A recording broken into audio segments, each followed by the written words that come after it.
Olá, o meu nome é Catherine, eu tenho 21 anos e sou formada em teologia.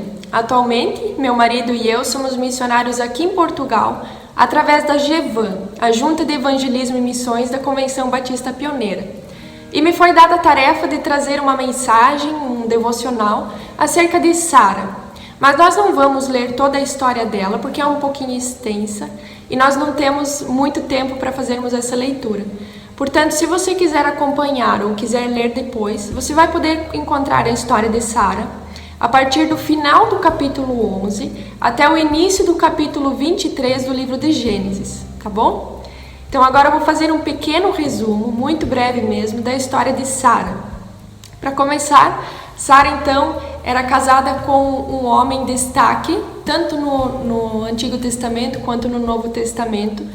Ele é destacado pela sua fé. Ele aparece no Novo Testamento como um dos heróis da fé. Conhecido também como pai da fé, pai de multidões, conhecido também como amigo de Deus. Sara então era casada com esse homem.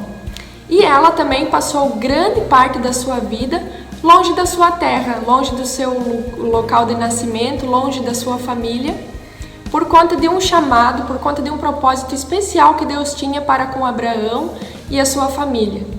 Deus então chama Abraão para sair do meio da sua terra, sair do meio dos seus parentes, para um lugar que Deus ainda iria mostrar para ele. Sara então acompanha o seu marido nessa missão e aparentemente a Sara era uma mulher feliz. Ela era muito bem casada, era destacada pela sua aparência, era uma mulher muito bonita e também parecia ter uma vida estável, uma vida confortável. Mas isso não era o suficiente para ela. Sara tinha um problema, que era a esterilidade. Ela não poderia ter filhos. E naquela época isso era mesmo um grande problema para as mulheres, porque naquele tempo isso era um motivo de zombaria, era motivo de desprezo. Então a Sara se sentia mesmo muito desprezada e não se sentia tão abençoada por Deus por conta dessa esterilidade, porque ela não poderia ter filhos. Então, chega uma hora da história que Deus promete para Abraão que Abraão seria pai de multidões. Mas como é que ele seria pai de multidões se a sua esposa não poderia ter filhos?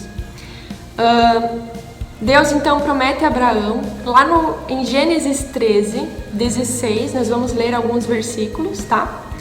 Gênesis 13, versículo 16, Deus diz assim a Abraão: tornarei a sua descendência tão numerosa como o pó da terra. Se for possível contar o pó da terra, também se poderá contar a sua descendência. Nós vamos prosseguir então, 17. Percorra essa terra de alto a baixo, de um lado para o outro, porque eu a darei a você. Então Abraão mudou seu acampamento e passou a viver próximo aos carvalhos de Mamre, em Hebrom, onde construiu um altar dedicado ao Senhor. Então Abraão estava sempre em viagem, né? Sempre em busca daquilo que Deus estava para mostrar a ele e a sua família.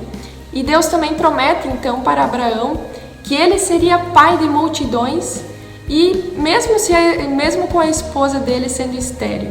Mas Sara, apesar de ser a esposa do pai da fé, do amigo de Deus, ela parece que não aderiu muito bem essa promessa, e ela parece que não tem muita paciência para esperar naquilo que Deus tinha prometido.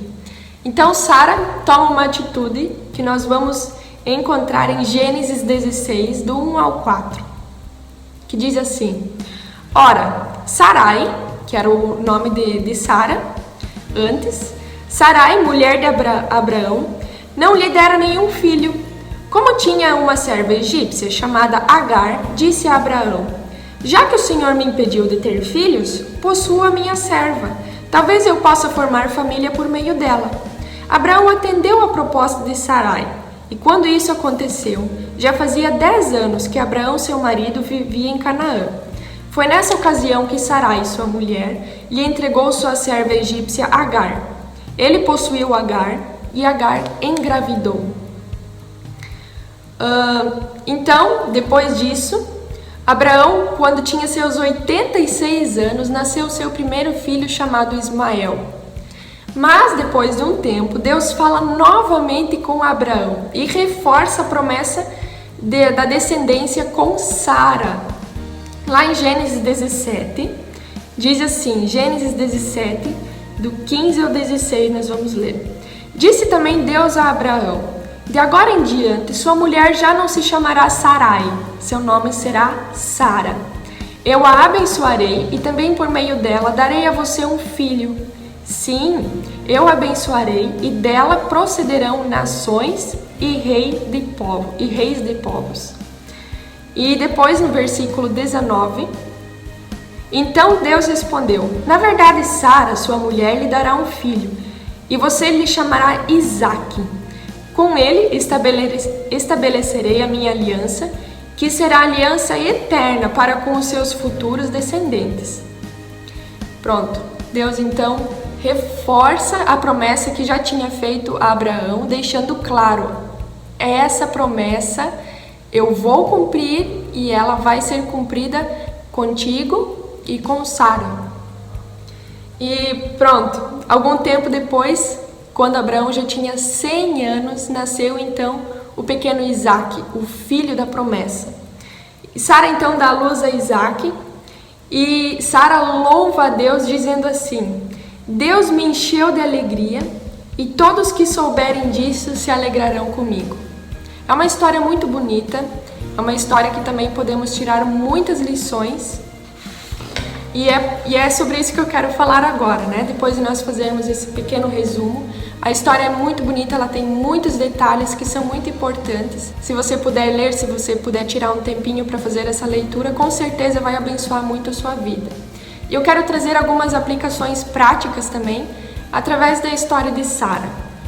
A Sara tinha então muitas qualidades, ela era destacada pela sua beleza, mas ela também tinha dificuldades em confiar nas promessas do Senhor. Sara era uma mulher aparentemente impaciente, ela tinha tanta vontade de ter um filho, mas ela não aguenta esperar e então ela resolve intervir na situação. Ela provavelmente deve ter pensado: olha, meu marido já tem 80 e tal anos, não podemos esperar, então vamos dar um jeito aí, né? Por vezes nós também somos assim, né? Queremos dar uma mãozinha a Deus, uma ajuda a Deus, porque parece que as coisas precisam acontecer para ontem, né?